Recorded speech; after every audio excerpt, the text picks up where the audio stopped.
됩니다.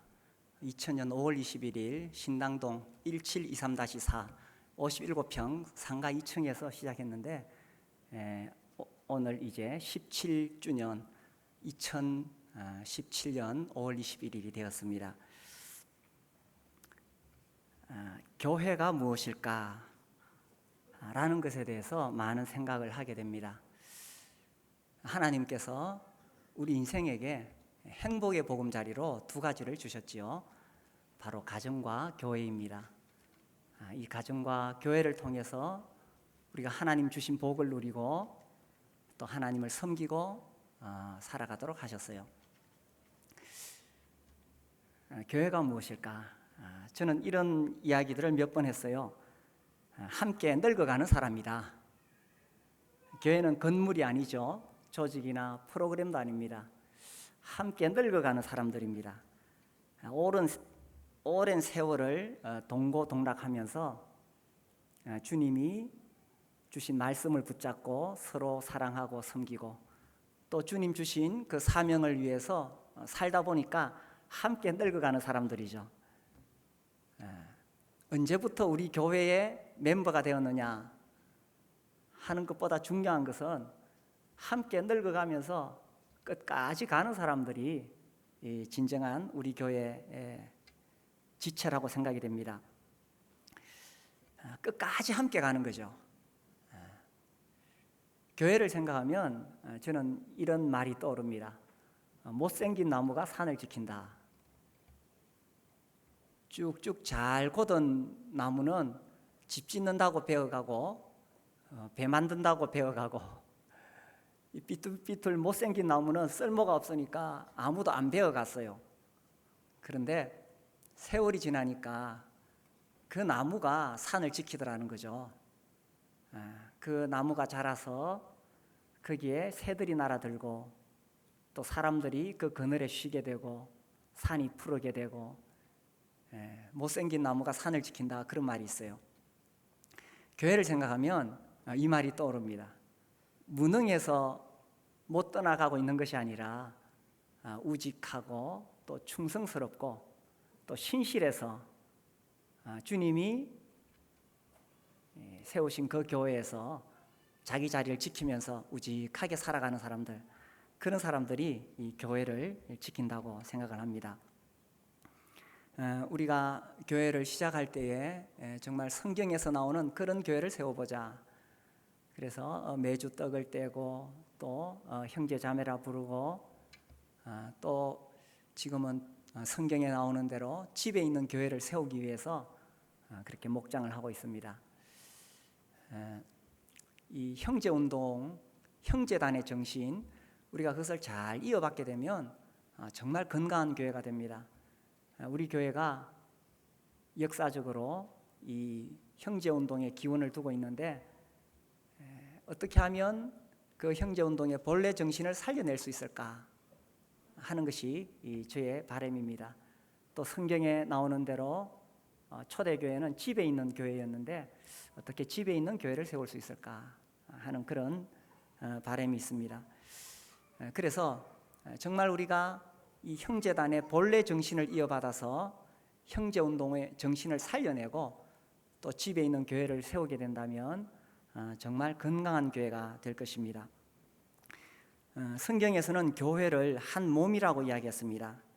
우리가 오늘 읽은 말씀대로 이와 같이 우리 많은 사람이 그리스도 안에서 한 몸이 되어 서로 지체가 되었느니라, 이렇게 말씀하셨지요. 이 한 몸이라는 표현은 가정을 이룰 때에 부부 사이를 이야기할 때 한 몸이라고 하나님 말씀하셨습니다. 그래서 결혼해서 부부가 되면 한 몸이 되지요. 그런데 그런 표현을 교회에도 적용을 시켰다는 것입니다. 교회도 한 몸이 된다는 것입니다. 그런데 결혼하면은 부부가 한 몸이 되기가 쉽나요, 어렵나요? 많은 갈등을 거치면서 미숙한 신혼부부가 성숙해져 가면서 비로소 한 몸이 됩니다. 지난주에도 제 아내랑 이야기하다가 제 아내는 처음에 신혼 시절로 돌아가고 싶지 않대요. 지금이 너무 행복하고 지금이 좋다고. 신혼 시절에는 제가 많이 괴롭혔거든요.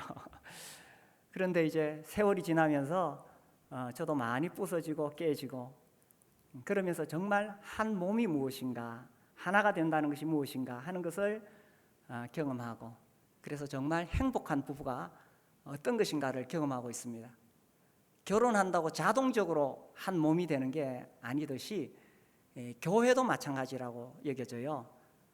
교회에 더해졌다고 그냥 저절로 한 몸이 되는 것이 아닙니다. 많은 갈등을 거치고 또 미숙한 부분들은 성숙이 되어지고, 그렇게 하면서 한 몸이 되는 거죠. 그래서 이 교회가 한 몸이다, 이 참 놀라운 원리입니다. 2주 전에 제가 CTI에 이 강의하러 올라가는데 계속 머리가 아팠어요.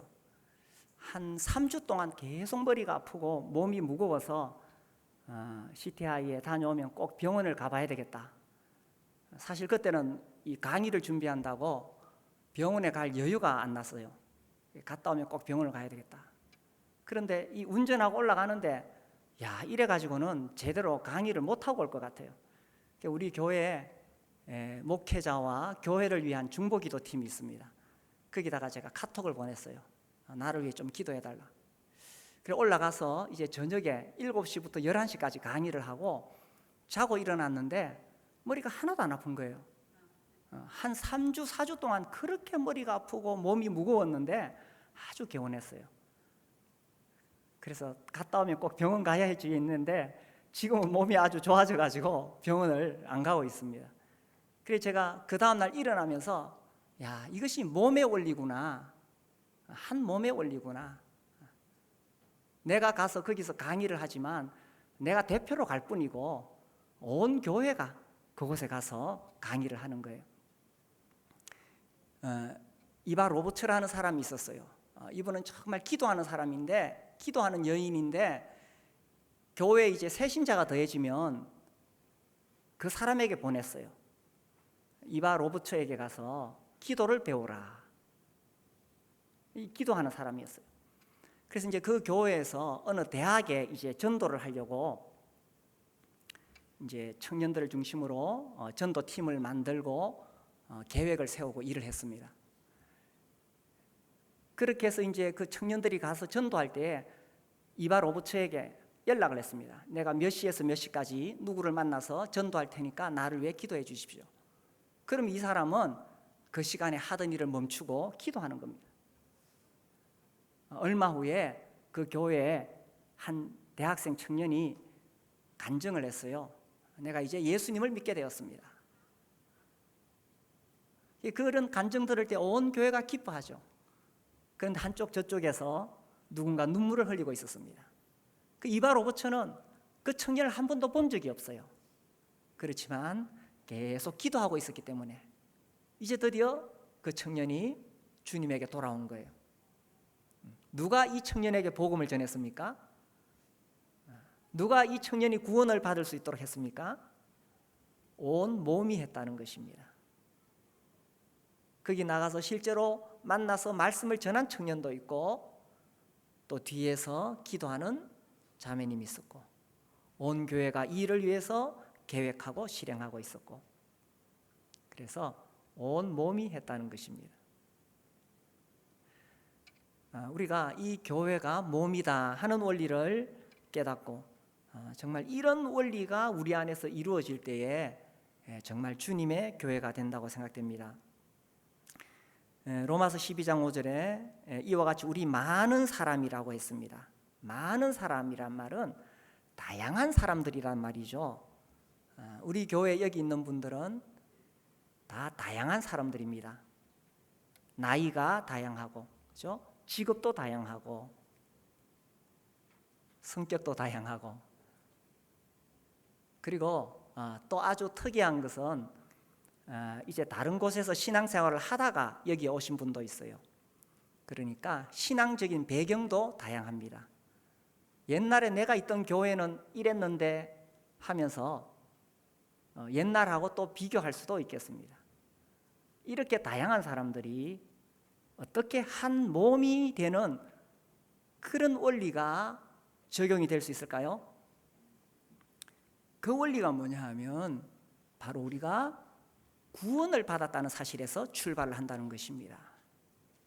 우리가 아무리 다양한 사람이라 할지라도 직업이 다르고 신앙 배경이 다르고 성격이 다르고 다 다양할지라도 정말 예수님 피로 구원받았다면 우리는 한 몸이 될 수 있다는 것입니다. 반면에 예수님 피로 구원받지 않았으면 절대로 이 한 몸이 될 수가 없습니다. 요즘 이 한국 교계에서 아주 몸살을 앓고 있는 무리가 있는데 신천지입니다. 이 신천지가 교묘하게 교회에 침투해가지고 1년, 2년 함께 하다가 나중에 이제 교회를 어지럽히는 거예요. 우리 오랜만에 한번 해볼까요? 나는 신천지가 아닙니다. 자, 저를 보고 한번 해보세요. 시작. 옆 사람을 보고 해보세요. 시작. 예. 신천지는 아무리 교회를 오래 다녀도 10년, 20년을 다녀도 절대로 한 몸이 될 수가 없습니다. 다행히 우리는 이 구원의 확신, 믿음의 기초를 교회에서 계속 점검하기 때문에 지금까지는 신천지가 오지 못했어요. 사실 그동안 몇 번이나 이 신천지가 다녀갔어요. 다녀갔지만 자기들이 포기하고 가더라고요. 어떻게 이렇게 다양한 무리가 한 몸이 될 수 있느냐? 그것은 구원을 받았다라는 사실에서 출발이 됩니다. 이것은 참 신비로운 일인데 제가 이번에 CTI에서 이 구원론을 강의했어요. 예수 그리스도께서 이루신 이 구원이 우리 사람들에게 어떻게 적용이 되는가, 이것을 구원론이라고 합니다. 그래서 설명을 합니다. 인간의 상태, 전적 타락, 전적 부패, 전적 무능, 이런 인간이 어떻게 구원을 받을 수 있느냐, 하나님의 은혜가 필요하다. 그래서 이제 여기에 대해서 학자들 간에 논란이 있습니다. 그것이 충분한 은혜이냐 불가항력적 은혜이냐, 뭐 이런 논란이 있고요. 또 구원을 받는 것은 하나님께서 선택하셨기 때문에 가능하죠. 그러면 그 선택이 무조건적 선택이냐 조건적 선택이냐, 뭐 이런 아주 복잡한 논란들이 있습니다. 그러나 이런 신학적인 것을 다 이해한다 할지라도 그것으로 구원을 받는 것은 아니에요. 구원을 받는 것은 하나님께서 내 안에 예수님을 믿을 수 있는 믿음을 주셔서 그 예수님의 피로 죄사함 받고 하나님의 자녀가 되는 이 중생이 일어날 때, 거듭남이 일어날 때에 구원을 받는 거예요. 교회를 10년을 다니고 30년을 다니고 50년을 다녀도 구원 못 받을 수 있어요. 신학 박사가 되어도 구원 안 받은 사람들 많아요. 그러나 한글도 제대로 못 읽어도 하나님께서 성령님을 통해서 예수님이 어떤 분이신가 보여주실 때에 우리 안에 새로운 생명이 일어나는 거예요. 이 새로운 생명이 일어날 때 이게 참 놀라운 거죠. 구원을 받아 하나님의 자녀가 된다는 거예요. 이 구원을 받았다는 사실 하나만으로도 우리가 평생을 감사하고 감격하고 살아갈 수 있어요. 오늘날 사람들이 이 구원의 가치를 가벼이 여기고 죽어서 천국 가는 것 먼 미래의 일이고 이 땅에 있는 문제로 날 시달리고 살아가는데, 사실은 구원을 받았다는 이 하나만 확신할 수 있어도 인생이 달라질 수 있다는 것입니다. 그래서 우리가 매주 떡상 앞에 나와서 주님께 예배를 드리는 겁니다. 구원받지 않은 종교인은 교회를 몇십 년을 다녀도 이 떡상의 의미를 이해를 못합니다. 형식적이고 지루하고 재미가 없습니다. 그러나 정말 구원받은 사람, 이 안에 중생이 일어난 사람, 하나님의 생명이 있는 사람은 때때로는 마음이 식기도 하지만, 그러나 떡상 앞에 나올 때에 나를 구원하신 그 예수 그리스도로 말미암아 감사가 있고 죄송한 마음도 있고 부끄럽기도 하고 기쁨도 있고 소망도 있고, 이것은 종교인이 할 수 있는 게 아니에요. 이 안에 생명이 있는 사람에게 일어나는 거예요. 고린도전서 10장 17절에 이런 말씀이 나옵니다. 떡이 하나요 많은 우리가 한 몸이니 이는 우리가 다 한 떡에 참여함이라. 떡이 하나요, 많은 우리가 한 몸이니. 어떻게 이 많은 우리가 한 몸이 될 수 있을까요? 구원받았다는 사실 하나로. 그래서 우리가 그 떡상 앞에서 예수님 안에서 우리가 하나가 될 수 있다는 사실입니다. 그래서 진정으로 구원을 받으면 내 직업이 어떠 하든지 내 학벌이 어떠 하든지 이거 아무 문제가 안 돼요. 구원을 받았다는 사실이 너무나 귀하고 놀랍고, 그래서 내가 하나님의 자녀가 되었고, 이것만으로 우리가 다 하나가 될 수 있다는 거예요. 세상에는 많은 기준들이 있어요. 어떤 차를 타는가, 어떤 몇 평짜리 아파트에 사는가, 어떤 옷을 입고 다니는가, 어떤 학교를 나왔는가, 연봉이 얼마인가, 이런 거 가지고 나눌 수 있지만 하나님 앞에서는 딱 두 부류일 뿐입니다. 구원받은 하나님의 자녀냐, 구원받지 못한 불신자이냐. 구원을 받았다는 것이 얼마나 귀하고 놀라운 일인지 모릅니다. 그래서 구원받은 사람들은 세상의 어떤 기준과 무관하게 한 몸이 될 수 있다는 것입니다. 그래서 초대교회 시대에 심지어 노예와 주인이 한 떡에 참여했다는 것입니다. 이건 있을 수가 없는 일이에요. 그 당시 노예는 물건 취급받았습니다. 그러나 예수님 믿고 구원받았을 때에 형제가 된 거예요.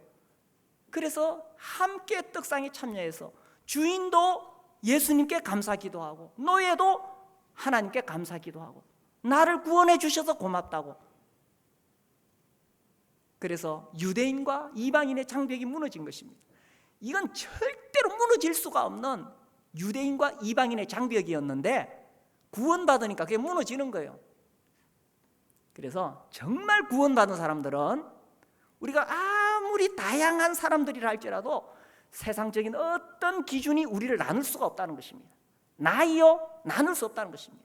직업요, 나눌 수 없다는 것입니다. 우리가 구원받았다는 사실이 너무나 귀하고 감사하기 때문에 우리가 한 몸이 될 수가 있다는 것입니다. 우리가 두 번째로 생각해 볼 것은 어떻게 한 몸이 될 수 있느냐. 이와 같이 우리 많은 사람이 그리스도 안에서 한 몸이 되어 그리스도 안에 있을 때 우리가 한 몸이 될 수가 있다는 것입니다. 그리스도 안에 있다는 것은 이 교회의 머리가 주님이시라는 거죠. 이 교회의 주인이 누굽니까? 목회자가 이 교회의 주인입니까? 장로들이 이 교회의 주인입니까? 이 교회의 주인은 오직 자기의 생명, 자기의 피를 흘려서 교회를 사신 우리 주님이 주인이시죠. 우리는 다만 교회 여러 가지 기능과 사역과 역할에 있어서 주님께서 주신 직분대로 성령께서 우리에게 시키시는 대로 섬기실 뿐이지 이 교회의 머리는 주님이십니다. 그래서요, 이 많은 사람들이, 구원받은 사람들이 교회 안에서 한 몸이 될 수 있는 원리는 그리스도 안에 있을 때 가능하다는 것입니다. 하나님이 원하시는 게 뭘까요? 이 교회가 정말 한 몸이 되는 것을 바라시는 것입니다. 그런데 우리가 언제 마음이 나뉘어질 수 있느냐 하면 의견이 다를 때에 마음이 나뉘어질 수 있어요. 그런데 그 의견이 다른 것이 누구는 맞고 누구는 틀려서 그런 게 아닙니다. 다 주님을 사랑하니까 자기 의견을 내놓는 거예요. 다 주님을 사랑하니까, 교회를 사랑하니까 교회가 이렇게 해야 됩니다, 저렇게 해야 됩니다. 그래서 의견이 다를 수 있는 것입니다. 누구는 맞고 누구는 틀리고 그런 문제가 아니라는 거예요. 그런데 그런 의견으로 서로 자기 주장을 하다 보면 우리가 주님의 뜻을 분별하기보다는 자기 개인의 의견을 더 주장하게 되고 주님이 드러나지 않고 자아가 드러날 수 있다는 거예요. 주님이 그것을 바라시는 게 아니에요. 주님은 자기의 생각을 다 내려놓고 정말 그리스도 안에서 우리가 주님을 머리로 인정하고 하나가 되기를 바라신다는 거죠. 우리 고린도전서 12장 말씀을 볼까요? 고린도전서 12장 25절 같이 읽겠습니다. 몸 가운데서 분쟁이 없고 오직 여러 지체가 서로 같이 돌보게 하셨느니라.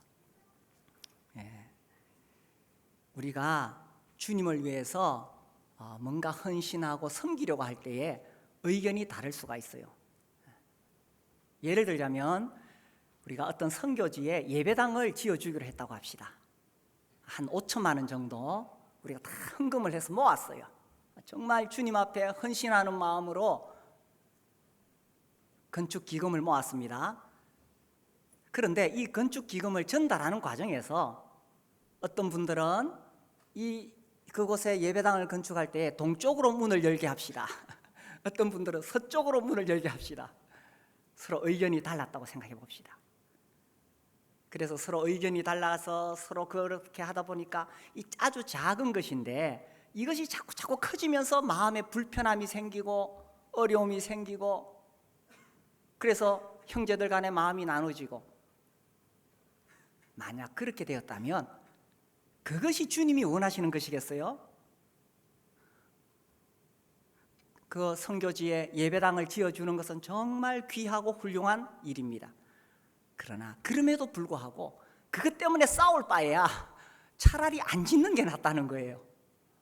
뭐가 더 중요합니까? 한 몸의 원리를 이루는 것입니다. 그래서 우리 교회도 이제 우리 청소년들도 마찬가지죠. 청소년들끼리 모여서 여러 가지 많은 일들을 의논할 수 있습니다. 이렇게 하자 저렇게 하자 의논할 때에 틀림없이 내 의견이 더 좋아요. 상대방 의견에 틀림없이 뭔가 부족해요. 그렇지만 주님이 원하시는 게 뭐겠어요? 더 좋은 의견대로 이루어지는 것이 아니라 서로 한 몸이 되는 것을 원하신다는 거예요. 우리 청소년들은 지금부터 그렇게 잘 훈련받아서 나중에 그렇게 교회를 이끌어 가시기 바라요. 그렇죠? 뭐가 더 중요합니까? 한 몸이 되는 것이랍니다. 그래서 이 사역 때문에 마음이 나뉘어지는 것보다는 내가 좀 더 양보하고 배려하고, 그 속에서 무엇이 드러날까요? 주님의 마음이 드러나는 거예요. 주님의 사랑이 드러나는 거예요. 이것이 더 주님이 원하시는 것입니다. 우리 많은 사람들이라도 그리스도 안에서 하나가 된다는 것은, 첫 번째는 그리스도가 머리가 되시는 것이고, 두 번째는 우리 개개인이 그리스도와 친밀한 교제 가운데 있을 때 가능하다는 것입니다.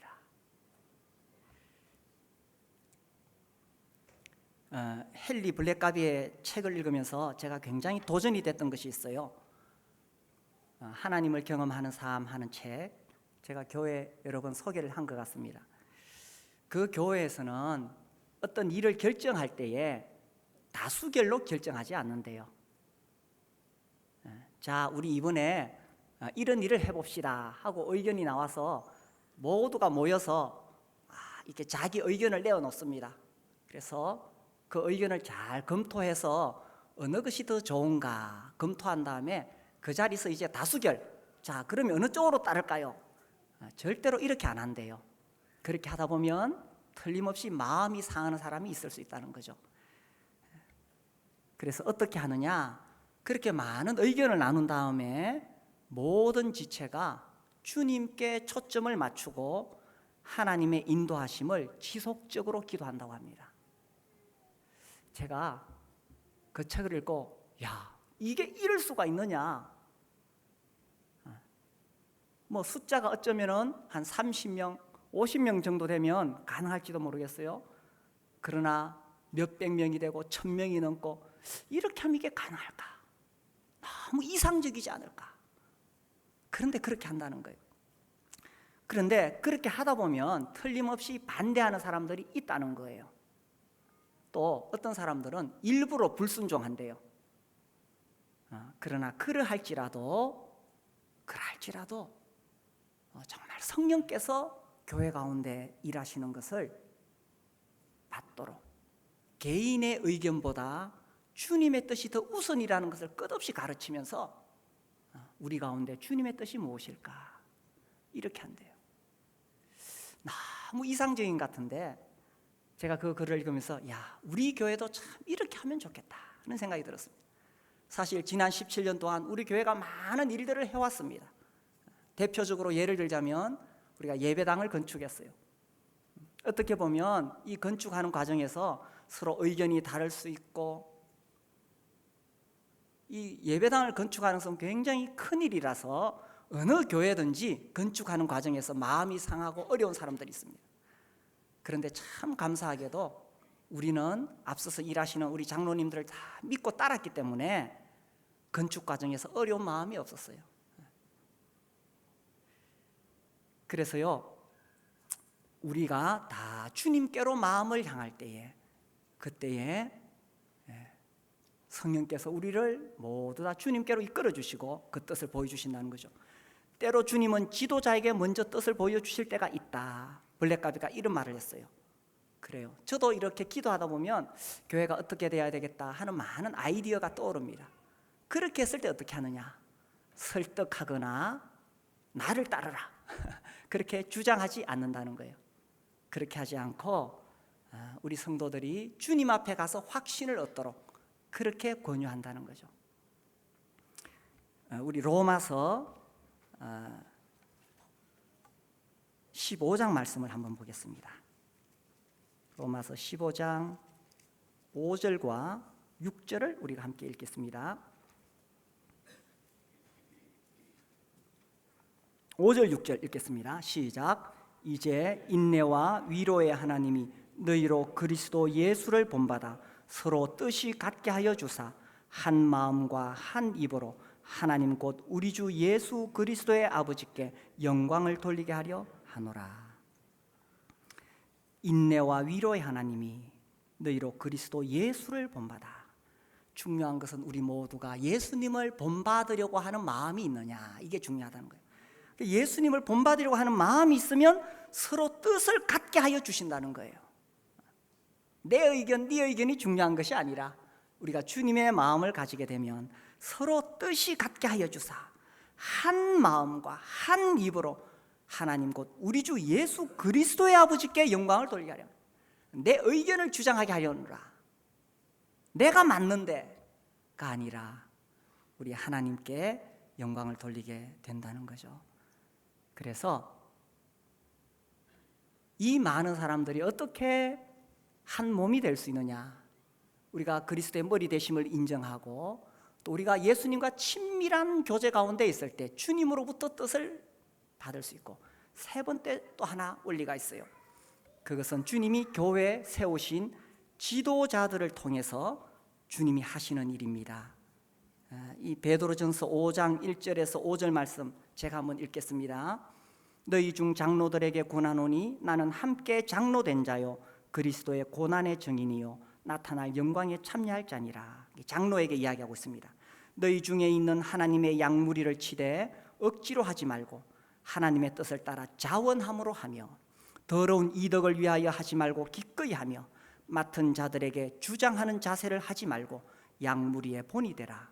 그리하면 목자장이 나타나실 때에 시들지 아니하는 영광의 관을 얻으리라. 그 다음에 성도들에게 이야기하고 있습니다. 5절 우리 같이 읽겠습니다. 시작. 젊은 자들아 이와 같이 장로들에게 순종하고 다 서로 겸손으로 허리를 동이라. 하나님은 교만한 자를 대적하시되 겸손한 자들에게는 은혜를 주시느니라.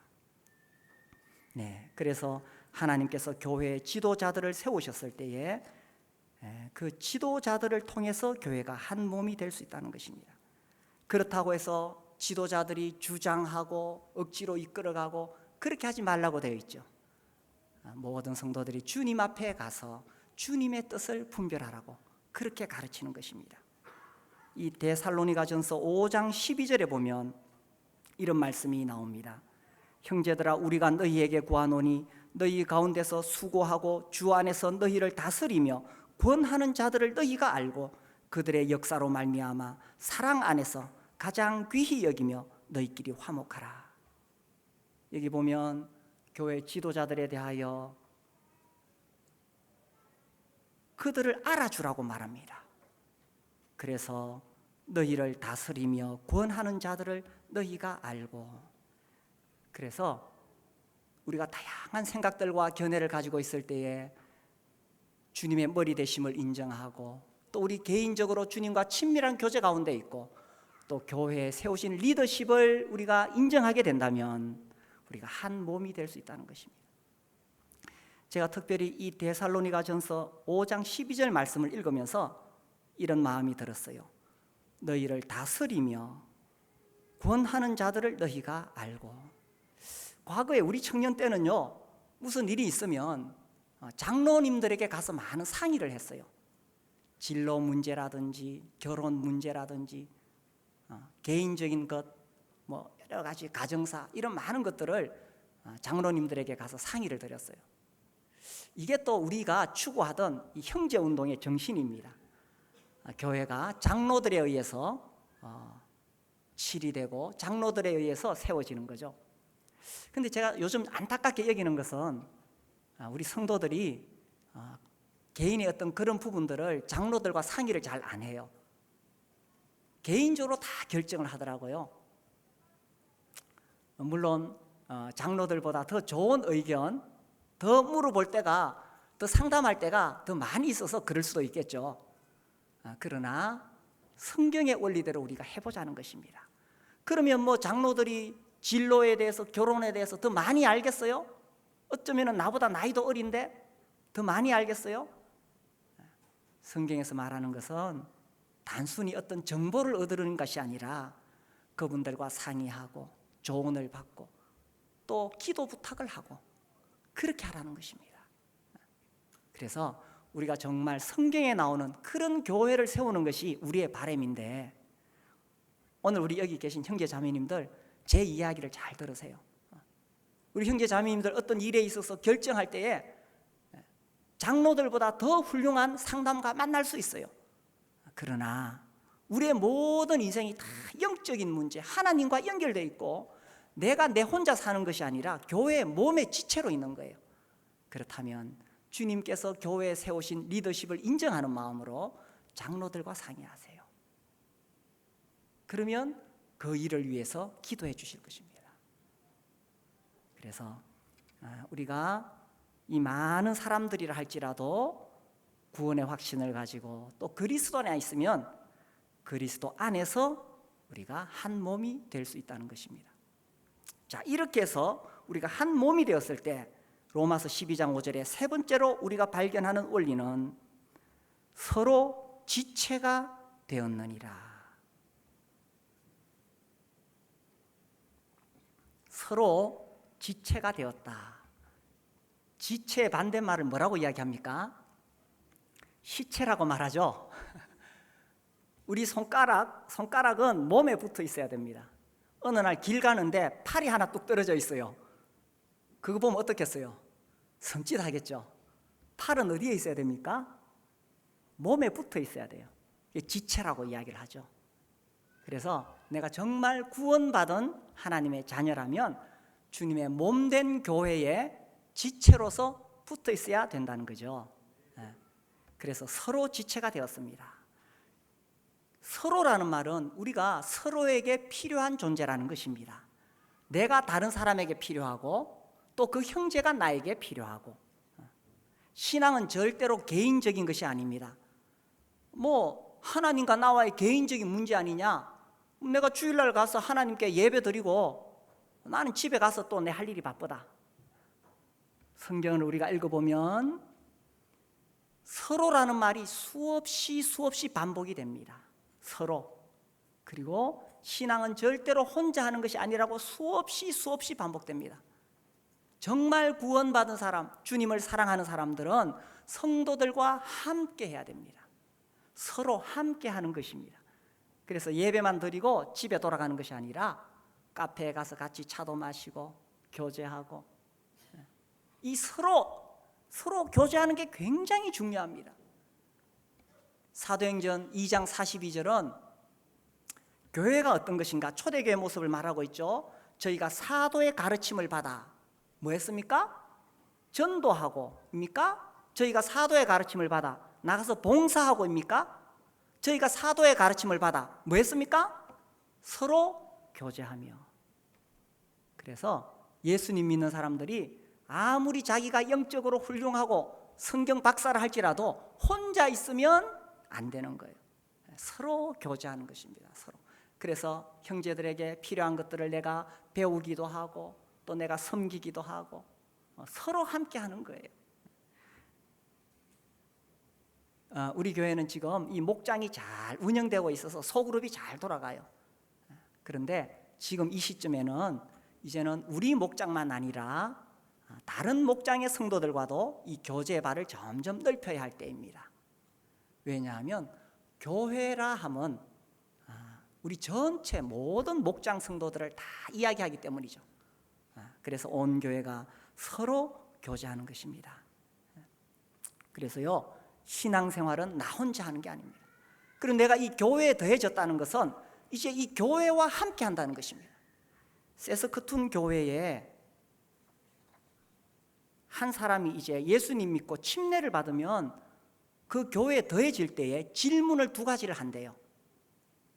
처음 이제 침례 받고 교회에 더해질 때 하는 두 가지 질문. 제가 그 두 가지 질문을 보고 우리도 이렇게 하면 좋겠다 하는 생각이 들었습니다. 첫 번째 질문이 뭐냐?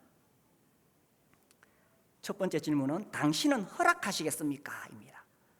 무엇을 허락하느냐? 당신은 하나님이 이 교회를 좀 더 완전하게 만드시는데 당신을 통해서 일하시도록 허락하시겠습니까? 이 땅에 완전한 교회가 없지요. 다 부족한 교회입니다. 그래서 하나님은 내가 이 교회의 지체가 되어서 이 교회가 좀 더 완전하게 되도록 완전한 교회로 만드시도록 하나님은 나를 사용하시기를 원하신다는 거예요. 그래서 당신이 이 교회를 좀 더 완전하게 하는데 사용하시도록 허락하시겠습니까? 그래서 내가 이 교회의 지체가 된다는 것은 단지 그냥 와서 예배드리고 왔다 갔다 하는 그런 정도가 아니라는 거예요. 주님이 이 몸된 교회를 세워 가실 때에 부족한 부분이 있는데 하나님께서 당신을 통해서 그 일을 하시도록 허락하시겠습니까? 하는 것입니다. 그래서 우리 교회는 이게 부족해요, 저게 부족해요, 그렇게 불평하는 사람은 교회의 진정한 지체가 아닙니다. 우리 교회에 뭔가 부족한 것을 보았을 때 주님이 이것을 나에게 보여주셨구나, 내가 이 일을 해야 되겠구나, 자기를 주님께 사용하시도록 드리는 것, 이것이 교회의 지체가 된다는 거예요. 이 교회는 이게 부족하다 저게 부족하다 그렇게 말하는 사람은 지체가 아니라 손님이라는 것입니다. 그래서 그 교회의 지체가 된다는 것은 손님이 아니라 이제 그 교회를 완전하게 하는데 주님이 사용하시도록 자기를 드리는 거죠. 두 번째 질문이 있습니다. 두 번째 질문은 당신은 열어놓으시겠습니까? 하는 것입니다. 당신은 이 교회가 당신을 좀 더 완전하게 만드는 일을 할 수 있도록 당신의 삶을 열어놓으시겠습니까? 우리가 비록 구원을 받았지만 우리는 다 부족한 사람들입니다. 그래서 이 부족한 내가 어떻게 그리스도 안에서 성숙되어질 수 있느냐? 성경 많이 읽고 기도 많이 하고 물론 그 필요합니다. 그러나 더 중요한 것은 하나님은 교회를 통해서 내가 성숙하도록 하신다는 거예요. 그래서 이 교회가 지체인 당신을 좀 더 성숙하게 하도록 허락하시겠습니까? 그렇다면 때로는 장로들이 가서 권면할 수도 있고 또 어떤 부분에서 가르침을 받을 수도 있고 또 아주 극단적인 경우는 교회에서 징계를 할 수도 있습니다. 왜 징계를 합니까? 죄를 저질렀기 때문에 미워서입니까? 절대로 아닙니다. 정말 그 몸의 지체가 아플 때에 어떻게 하면 그 지체를 살릴 수 있을까? 그런 안타까운 마음과 사랑하는 마음으로 징계를 할 수도 있는 거예요. 그래서 이 교회의 지체가 된다는 것은 내가 예수님 믿고 이 교회 안에 멤버가 된다는 것은 이제 한 몸 안에 들어온다는 것입니다. 우리 교회가 정말 이렇게 한 몸이 되기를 원합니다. 근데 이것은 가만히 있어서 저절로 되는 것이 아니죠. 첫 번째는 구원의 확신을 가져야 되는 것입니다. 분명하게 내 안에 중생이 일어나면 이 생명을 통해서 우리가 한 몸이 될 수 있습니다. 두 번째는 그리스도의 머리 되심을 인정하는 거죠. 이 교회의 머리가 그리스도이시다. 이 교회의 머리는 목회자 아닙니다. 장로들 아닙니다. 주님이십니다. 우리 모두가 주님 앞에 엎드리고 주님의 뜻이 이루어지도록 주님의 뜻을 구하고 순종할 때 우리가 하나가 되는 거예요. 그렇게 되어서 우리가 서로 지체가 되는 것입니다. 서로가 서로의 필요를 도와주는, 손이 할 수 있는 일이 있고 발이 할 수 있는 일이 있어요. 그래서 손이 할 일은 손이 하는 것이고 발이 할 일은 발이 하는 거예요. 그런데 우리가 종종 이렇게 TV 같은 거 보면 손이 없어서 발로 걸어 다니는 사람들 있죠. 손이 없으니까 발로 걸어 다녀야 되니 얼마나 불편하겠습니까? 우리 가운데 발의 역할을 해야 되는 지체가 있어요. 그럼 발의 역할을 하는 겁니다. 손의 역할을 해야 되는 지체가 있어요. 손의 역할을 하는 것입니다. 그래서 이 교회가 건강하게 세워지는 거예요. 지난 17년 생각할 때에 우리 성도님들이 정말 주님이 주신 그 역할에 따라, 기능에 따라, 은사에 따라 잘 섬겨오셨기 때문에 교회가 여기까지 잘 성장해 왔습니다. 제가 이렇게 생각할 때, 야, 어떤 형제님은 이런 일을 하셨구나, 어떤 자매님은 이런 일을 하셨구나. 그런데 제가 최근에 이런 생각이 들었어요. 우리 교회에 어떤 일을 하면, 특히 큰 기여를 하게 되면 드러나게 돼 있어요. 아, 어떤 형제님이 이런 일을 하셨다, 드러나게 돼 있는데 전혀 드러나지 않는 한 형제가 생각났어요. 그 형제님은 참 교회에 많은 그 헌금을 했어요. 우리 교회는 다 무기명 헌금을 하잖아요. 그러니까 누가 얼마 하는지 모릅니다. 그러다 보니까 아무도 몰라요. 그런데 그렇게 해왔어요. 아무튼 각자가 주님께서 주신 대로 그런 역할들을 해왔기 때문에 이 몸된 교회가 여기까지 성장해 왔는 거예요. 그렇게 할 때, 야, 내가 이만한 역량이 있다, 내가 이만한 은사가 있다, 이거 아무 의미가 없어요. 교회의 머리 대신 주님이 드러나는 것입니다. 주님께서 우리에게 주신 대로 말씀을 가르치는 사람은 말씀을 가르치는 것이요, 봉사하는 사람은 봉사하는 것이요, 섬기는 사람은 섬기는 것이요, 또 주님이 물질을 많이 주신 사람은 이름 없이 주님께 드리는 것이고, 그래서 주님만이 아시는 거죠. 주님의 교회를 세워가는 것입니다. 우리 가운데 너도 없고 나도 없고 그리스도만 드러나는 교회, 우리 모두가 한 몸이 돼서 그리스도께 영광을 돌리는 교회. 그래서 주님 주신 사명, 교회 주신 사명, 영혼 구원하여 제자 삼는 그 사명이 이루어지는 것입니다. 우리 온 교회가 한 몸이 되어 주님이 주신 이 사명을 이루어내는 그런 교회가 되기를 주님 앞에 기도합니다. 우리 함께 일어나서 기도하겠습니다.